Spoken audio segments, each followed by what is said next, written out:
داداشم بابا با عموم هفته دوباره میریم هموم. اما تو چی؟ قلقلی گفت نگاش کنین موی بلند روی سیاه ناخون دراز واه واه واه. حسنی دوید پیش باباش.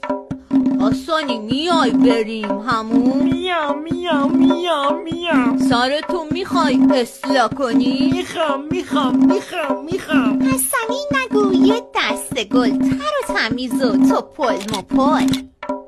الاغ و خروس جوجه و قاز و ببعی با فلفلی با قلقلی با مرغ زرد کاکلی حلقه زدن دور حسن.